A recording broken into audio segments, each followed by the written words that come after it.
Rasulullah bersabda, bati itu tadi dijatuhkan dari mulut neraka sampai bawahnya itu selama 70 tahun. 1 tahun ya dihitung cara bodohnya aja. Kalau 70 tahun dunia itu kan subhanallah udah lama. 70 tahun itu lama. Kalau benda jatuh berarti kan jauhnya minta ampun. Apalagi kalau dihitung 70 tahun di akhirat lebih lama lagi, berarti dalamnya neraka itu sedalam itu.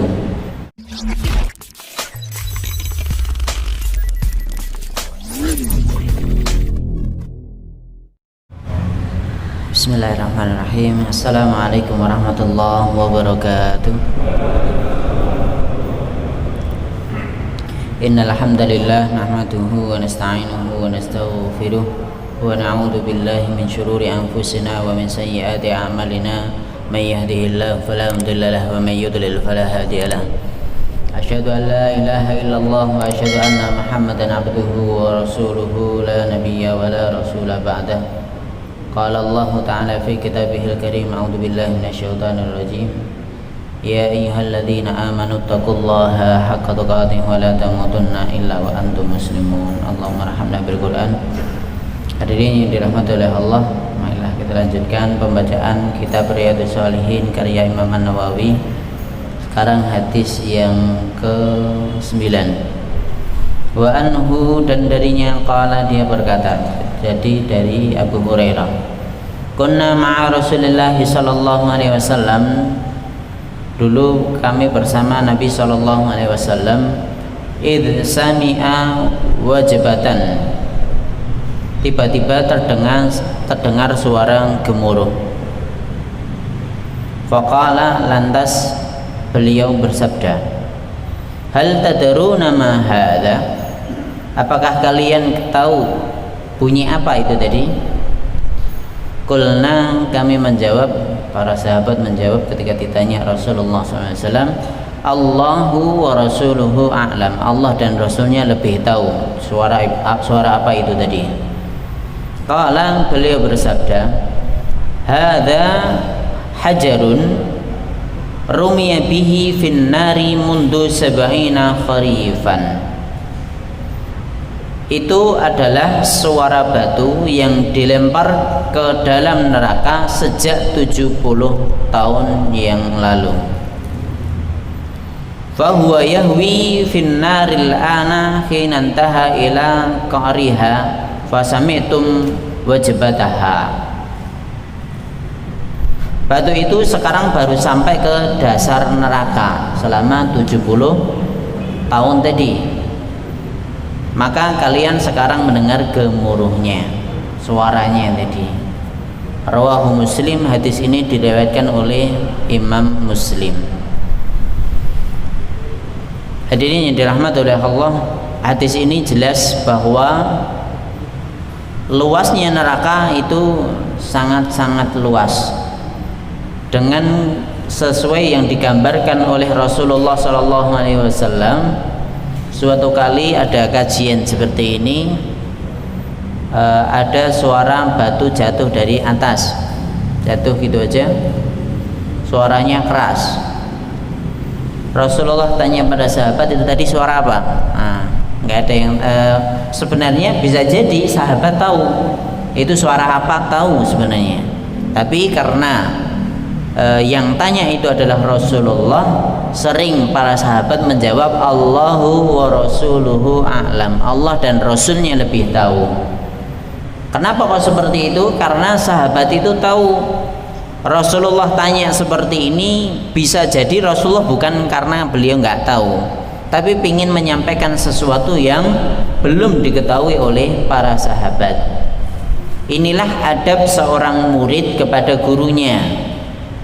Jadi dimanapun, kapanpun, namanya murid itu nggak boleh nyolot. Jadi di depan gurunya, kalau dia nyolot lebih pintar, saya lebih pintar dari dirinya. Naudzubillah min syarri dzalik.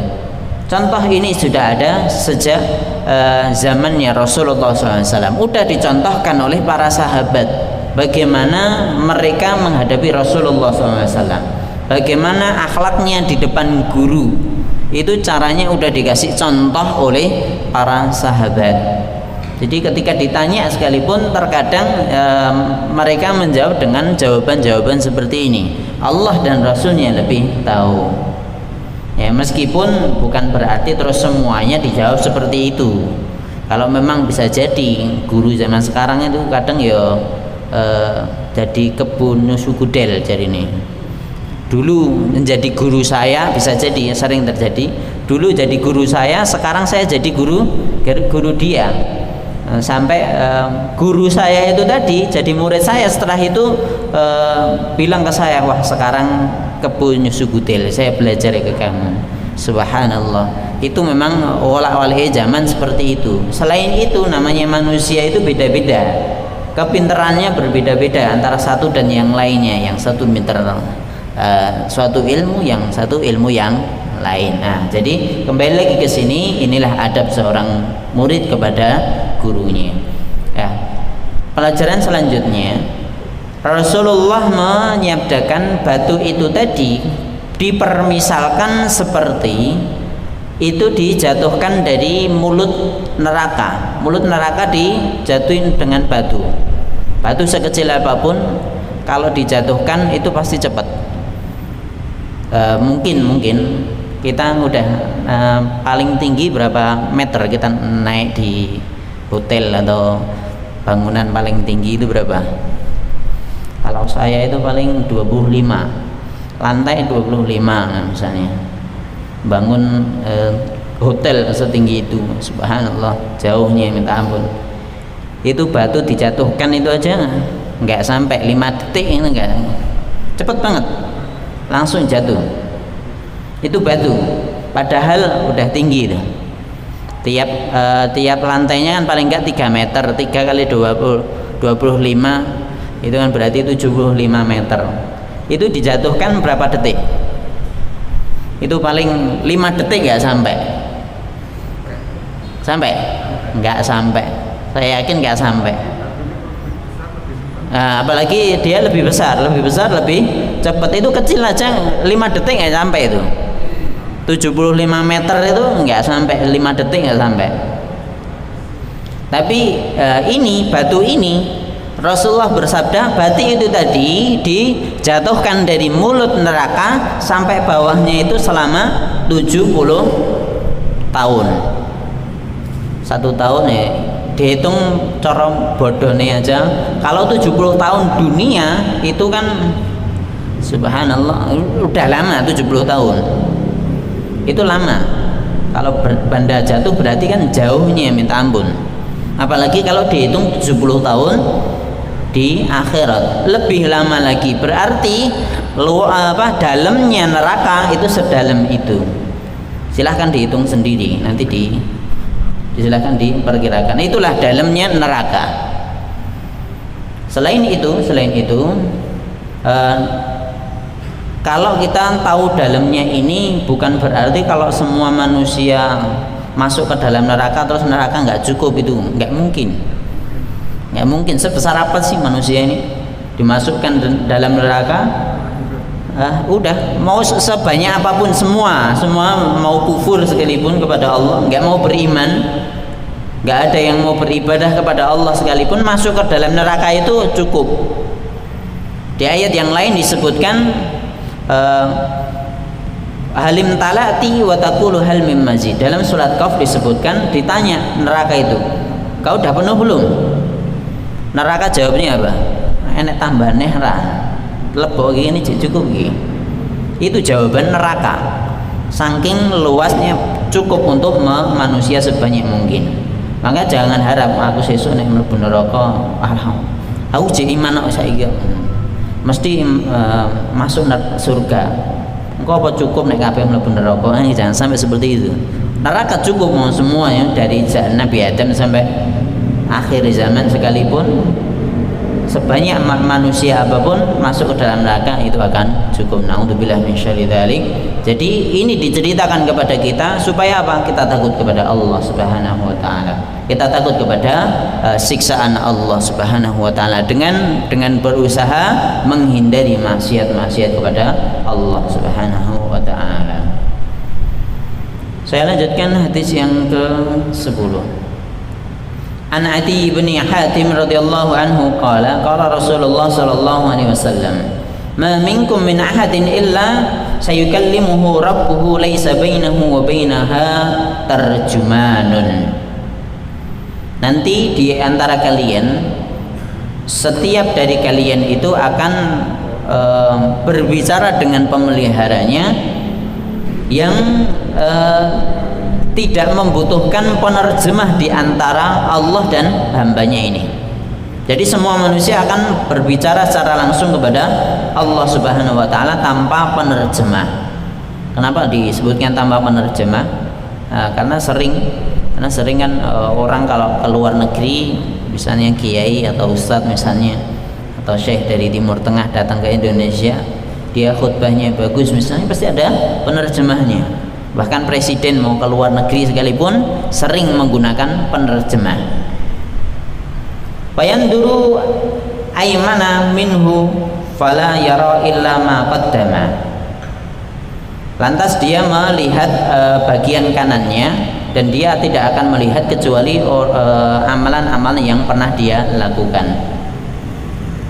Wa yanduru as'ama minhu fala yara illa ma qaddama. Dan tidak akan melihat bagian kirinya kecuali dosa-dosa yang pernah dia lakukan. Wa yanduru ma baina yadayhi fala yara illa an-nar tilqa wajhihi. Dan dia tidak melihat di depannya kecuali neraka tilqa wajhihi. Langsung dengan mata kepalanya sendiri melihat di depannya ada neraka. Fattakun nara walau bisyikki tamratin. Maka takutlah kepada neraka Allah Subhanahu wa taala walau bisyikki tamratin, meskipun dengan cara separuh kalian bersedekah dengan separuh biji kurma. Muttafaqun alaih. Hadis ini disepakati atasnya. Hadirin yang dirahmati oleh Allah, dengan ini kita tahu bahwa setiap manusia itu akan bertemu dengan Allah masing-masing sesuai dengan amal mereka masing-masing. Dia mau laki, mau perempuan, mau tinggi, mau besar, mau hitam, mau putih, bagaimanapun bahasanya apapun, nanti akan bertemu dengan Allah Subhanahu wa taala. Nanti akan dihitung semuanya amalnya, langsung omong-omongan. Bagaimana amalmu, bagaimana perbuatanmu, apa maksiatmu, semua udah ketahuan. Dia mau lihat kanannya, semua amal kebaikan. Amal kebaikannya ada di bagian kanannya. Dia akan lihat kirinya, yang di bagian kiri semua adalah amal keburukan. Maksiat-maksiat yang sudah dijalankan apa saja ada di bagian kiri. Dan di depannya itu ada neraka. Jadi dengan ini kita tahu bahwa Shiratal mustaqim, neraka itu akan semua manusia akan melewatinya. Minkum illa wariduha, semua manusia itu akan melewatinya, akan melewati neraka ini. Mau iman, mau kafir, mau nabi, mau siapapun, itu akan lewat Shiratal mustaqim. Karena di depannya ada neraka. Jadi antara padang mahsyar itu akan ada neraka, baru ada surga. Jadi semua manusia seperti itu. Kanannya, bagian kanannya itu adalah amal perbuatan, bagian kiri kejelekan, maksiatnya, dan depannya ada neraka. Setelah itu manusia akan ditimbang amalnya tadi, amal baik dan amal buruknya. Banyak yang mana akan ketahuan. Jadi makanya ada hari kiamat itu nama lainnya adalah Yaumul Mizan, hari penimbangan. Yaumul Hisab, hari penghitungan amal. Setelah itu akan melewati, ketahuan ini orang baik atau orang buruk. Setelah itu dia akan melewati di atas neraka ini tadi di Siratal Mustaqim. Jadi kalau dulu guru saya bilang jembatan gelagil itu apalah, ini rambut dibagi jadi 7. Nah, jadi saking tipisnya. Nah, yang lewat di atasnya ini tadi ya tergantung amalnya. Ada yang lewatnya itu secepat kilat, selap langsung bisa melewati neraka ini, langsung masuk ke dalam surga. Ada yang dengan secepat angin sebentar apapun, sekencang apapun, nah itu lewatnya dengan cara seperti itu. Ada yang dengan lari, ada yang dengan jalan, ada yang dengan ngesot sekalipun, berangkang dulu, ada yang sampai ngesot juga. Tergantung, semuanya tergantung amalnya. Dan di atas sirat itu akan ada gantolan-gantolan. Apa itu gantolan? Yang akan gantoli. Jadi kalau zaman sekarang udah ketahuan ini boleh masuk enggak. Nah, di bandara itu kan ketahuan toh, yang enggak boleh masuk itu apa saja. Nah, misalnya benda senjata tajam atau apa, atau besi gitu aja udah ketahuan. Nah, nanti di akhirat juga sama. Ini akan ketahuan, oh di sini ada gantolan salat. Salatnya enggak baik langsung dicantol, orang yang lewat langsung digantol masuk neraka. Selesai. Itu baru salat, belum yang lain, zakatnya, belum puasanya, dan seterusnya dan seterusnya. Ada gantolan-gantolan yang banyak disebutkan dalam hadis seperti itu. Ya, dan di akhir hadis disebutkan ittaqun nara walau bisiqqi tamratin. Kalian takutlah kepada api neraka, maksudnya khawatirlah kalian jangan sampai kalian masuk ke dalam neraka. Caranya bagaimana? Sedekahlah walau bisiqqi tamratin, meskipun dengan separuh biji kurma. Ini untuk menunjukkan bahwa sebenarnya kalau kurma itu kan hal yang remeh, kecil. Ini memang makanan makanan yang sangat bermanfaat di zaman Nabi Shallallahu Alaihi Wasallam. Selain itu disebutkan dalam surat Al-Munafiqun bahwa nanti manusia ada yang sudah meninggal dunia, pengen balik hidup di dunia ini, dan apa yang ingin dilakukan cuma sedekah, bukan sholat, bukan berbuat baik pada yang lain, atau ibadah kepada Allah atau sholawat, tidak. Tapi apa yang diinginkan? Pengen sedekah ini. Kenapa kok seperti itu? Karena sedekah itu yang tahu cuman Allah Subhanahu wa Ta'ala yang akan balas dia dan hati seorang yang bersedekah. Karena kenapa kok seperti itu? Karena dilihat dari keikhlasan hamba ketika bersedekah ini. Jadi berkaitan dengan sedekah, memang ada hadis yang menunjukkan bahwa barang siapa yang disebutkan dalam hadis yang pernah saya sampaikan di sini juga, ada 7 golongan yang akan mendapat naungan Allah di hari tidak ada naungan kecuali naungan dari Allah Subhanahu wa Ta'ala di hari itu. Salah satunya adalah orang yang mensedekahkan sedekahan sehingga tangan kirinya tidak tahu apa yang disedekahkan tangan kanannya. Ini untuk menunjukkan sedekah sembunyi-sembunyi. Bagus, boleh itu kita melakukan sedekah secara sembunyi-sembunyi. Tapi bukan berarti kalau sedekah secara terang-terangan itu nggak boleh. Contohnya disebutkan di dalam surat Al-Hijr, disebutkan di sana bahwa sirran wa alaniyah, sedekahnya itu secara sir dan bisa jadi secara terang-terangan. Apakah Allah membedakan antara keduanya? Tidak. Sebenarnya yang membedakan itu cuman itu secara sir bisa boleh dilakukan secara sembunyi-sembunyi, boleh dilakukan secara terang-terangan. Kenapa seperti itu? Ya tergantung orangnya. Ini kenapa kok harus sir? Kita harus tahu kalau sir ini lebih menjaga hati. Saya tak sir wae. Karena saya nggak bisa kalau terang-terangan kok nanti ikhlas. Nah, tiap orang kan beda-beda, ada yang seperti itu.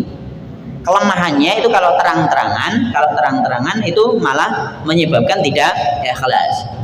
Tapi bisa jadi kita suatu waktu juga perlu kasih contoh.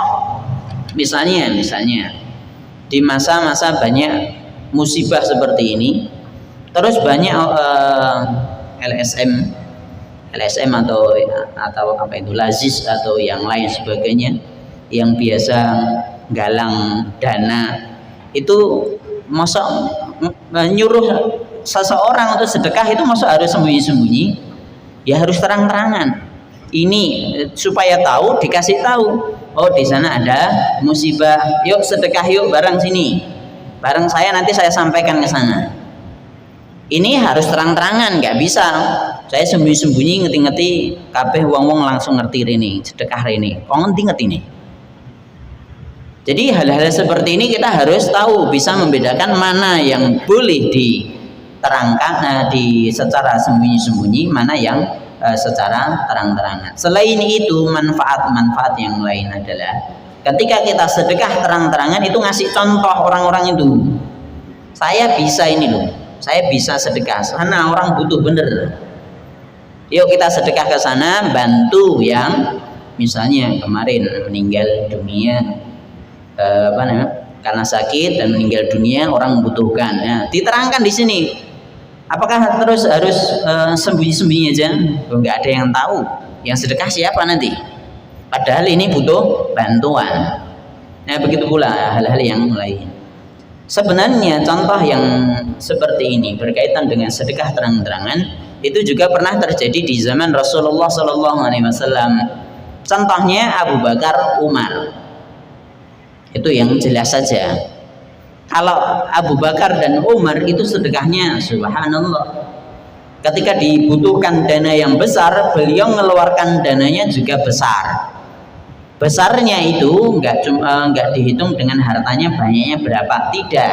Tapi dihitung dari harta keseluruhan. Kalau Abu Bakar ketika diperintahkan untuk jihad pada waktu itu, karena memang dipergunakan untuk jihad, butuh dana besar. Apa yang dilakukan oleh Abu Bakar? Semua harta yang ada di rumah semua dikeluarkan dan dibawa ke hadapan Rasulullah, disedekahkan 100%. Semuanya disedekahkan, dikeluarkan untuk jihad fisabilillah ini 100%. 100% itu kita nggak ngitung itu mau berapa miliar, nggak usah dihitung seperti itu. Tapi dihitung ini 100%. Dan nanti sampai Rasulullah SAW tanya pada Abu Bakar, wahai Abu Bakar, kenapa kamu sedekahkan hartamu semuanya? Apa yang kamu tinggalkan untuk keluargamu? Sampai tanya seperti itu. Ini ada dalam hadis. Kalau ada dalam hadis Rasulullah bilang seperti ini, berarti hadisnya terang-terangan 100%. Subhanallah. Apakah untuk sombong-sombongan? Tidak. Begitu pula Umar itu nggak bisa, kalau Umar nggak bisa nandingnya Abu Bakar Siddiq. Kalau Umar itu 50% dari hartanya semuanya disedekahkan pada waktu itu. Setelah dibawa, Umar ngelihat Abu Bakar 100%, wah aku kalah meneh sama Abu Bakar. Jadi sampai Umar bilang seperti itu, saya kalah lagi dengan Abu Bakar Siddiq. Berkaitan dengan sedekah, Abu Bakar Siddiq 100%, saya cuman bisa mengeluarkan 50%. Dengan jor-jorannya sedekah secara terang-terangan seperti ini, ada orang-orang munafik sing yang komentar doang. Komentarnya apa? Ketika melihat Abu Bakar As-Siddiq membawa hartanya 100%, bilangnya apa? Wah, riak kayak. Iskur ngono gitu. Ketika lihat Umar sedekah 50% dari hartanya, bilangnya apa? Walah, kok sedekah akeh men 50% gopo. Kok banyak banget, mesti riak gitu itu. Tapi ketika melihat ada orang yang cuman bawa uang sedikit karena punyanya cuman segitu aja, itu orang munafik bilangnya apa? Sedekah semono Allah ra butuh kuwi. Ini ada ayatnya seperti ini. Na'udzubillah min syarri dzalik. Makanya berkaitan dengan sedekah orang lain, jangan sampai kita menjadi orang yang termasuk golongan orang-orang munafik ini. Ketika melihat orang sedekah banyak, bilangnya riya. Ketika melihat orang yang sedekahnya sedikit, bilangnya apa? Allah ra butuh karo sedekahmu nggo apa? Dit 1000 nggone kotak infak nggo apa? Saiki nggo parkir 2000 kuwi nggo sedekah 1000. Nah. Jadi inilah sifatnya orang munafik itu seperti itu. Lihat orang sedekah banyak dibilang ria. Lihat orang sedekah sedikit bilangnya Allah nggak butuh dengan sedekahmu. Na'udzubillah min syarri dzalik. Ya, kembali lagi bahkan disebutkan dalam hadis ini ittaqun nara walau bisikki tamratin. Kalian takutlah kepada neraka, khawatirlah kalian jangan sampai kalian masuk ke dalam neraka. Caranya khawatir itu apa? Meskipun kalian sedekah dengan separuh biji kurma. Nah, meskipun sedikit silakan sedekah. Nah, silakan cara sedekah banyak sekali. Kita akan tahu bagaimana kita harus mensedekahkan harta kita, mana yang pantas untuk mendapatkan sedekah, mana yang tidak. Nah, terutama sedekah kepada keluarga kita itu penting. Jangan sampai kita di luar sedekahnya banyak, tapi kepada keluarga pelitnya minta ampun. Alhamdulillah misyaallah. Nah, karena kalau kita sedekah kepada keluarga kita pahalanya 2. Pernah saya sampaikan bahwa kalau kita sedekah kepada kerabat maka pahalanya 2. Yang pertama pahala sedekah, yang kedua pahala silaturahim. Kalau kita sedekah kepada orang lain yang tidak kita kenal, pahalanya 1. Satunya apa? Ya sesuai sedekahmu tadi. Ini nggak bahas banyaknya sedekah ya. Ini nggak bahas saya sedekah kepada keluarga saya berapa banyak, nggak bahas itu. Jadi hitungannya seperti itu. Kalau kita sedekah kepada keluarga, pahalanya 2 kali lipat. Nah, tapi bila mana di waktu-waktu tertentu dibutuhkan untuk sedekah yang banyak juga untuk orang-orang di luar kita selain keluarga kita, maka perlu untuk menyedekahkan itu tadi, tergantung kebutuhan. Nah, jadi seperti itu. Wallahu taala alam bishawab. Sebelum saya akhiri, barangkali ada yang tanyakan, masih ada 5 menit. Kalau nggak ada, saya lanjutkan. Monggo.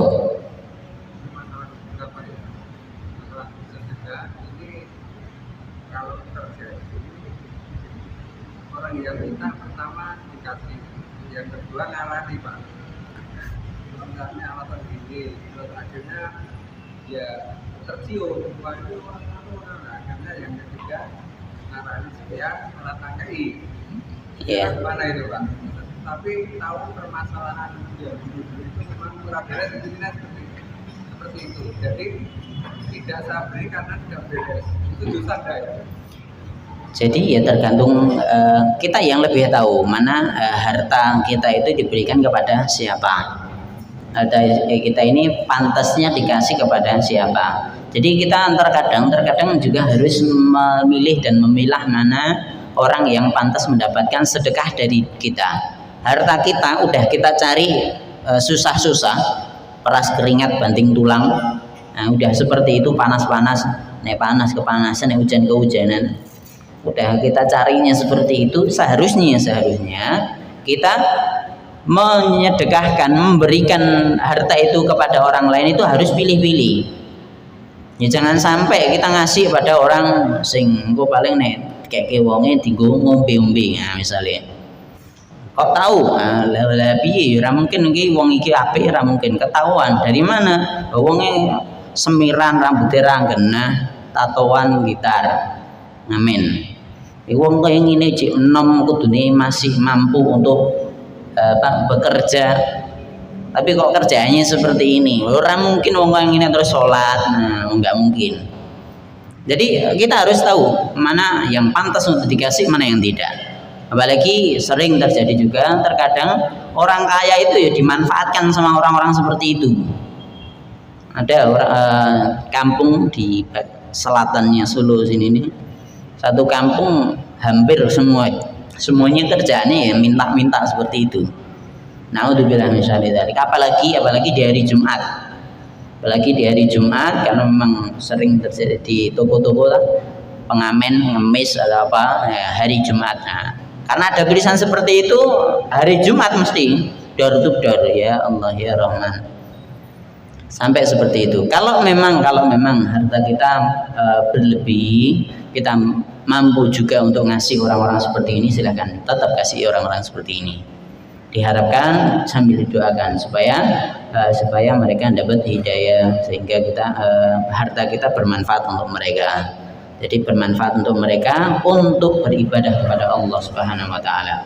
Dulu juga pernah saya sampaikan di hadis arba'in, di hadis Riyadhus Shalihin ini juga pernah saya sampaikan, belum lama, baru tahun kemarin kira-kira, paling 2 bulan yang lalu atau 3 bulan, disebutkan la tusahib illa mu'minan wa la ya'kul ta'amaka illa taqiyun. Janganlah kamu berteman kecuali orang yang beriman kepada Allah. Ini sabda Nabi, sahih hadisnya. Silahkan nanti cari, ada dalam kitab Riyadhus Shalihin. Janganlah kamu berteman kecuali orang yang beriman kepada Allah. Wala ya'kul ta'amaka illa taqiyun. Dan jangan sampai ada orang yang memakan makananmu kecuali orang yang bertakwa kepada Allah Subhanahu wa taala. Keras ini.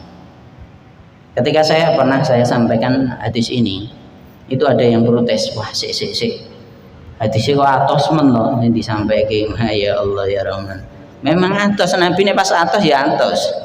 Berkaitan dengan keyakinan itu memang benar. Harta itu dari muslim untuk muslim yang lain. Jadi kenapa kok ada zakat, kenapa kok ada sedekah, itu karena dari muslim untuk muslim, yang kaya untuk yang miskin di antara muslim di antara orang-orang Islam itu tadi. Nah, kalau bisa zakat itu juga kita kasihkan kepada fakir miskin yang muslim, yang kita tahu harta ketika kita berikan kepada mereka, zakat yang kita keluarkan dari diri kita untuk mereka, itu seharusnya juga kita pilih-pilih, oh ini pantas untuk mendapatkan harta saya. Kalau harta saya kasihkan kepada dia, itu pasti digunakan untuk hal yang baik. Kita harus tahu itu. Jadi berkaitan dengan zakat, sedekah, infak itu harus pilih-pilih. Nah, jangan sampai kita udah tahu, wah penggalangan dana di sana itu mesti berapa persen untuk Singapura, ya Allah ya Rahman. Jangan sampai seperti itu. Ya, misalnya untuk pembiayaannya tidak disampaikan pada yang lain. Nah, kecuali di dalam yang mengumpulkan dana itu punya usaha yang lain. Jadi pegawai-pegawai yang nyatet di sini berkaitan dengan sedekah, berkaitan dengan zakat, ini digaji dari hasil yang usaha-usaha yang lain, bukan dari zakat-zakat itu tadi. Jangan sampai kita mengandalkan ini, karena harus khawatir. Pernah suatu kali bin Bas, ulama Abdullah bin Bas di Saudi itu ditanya berkaitan dengan harta yang disedekahkan untuk membangun masjid.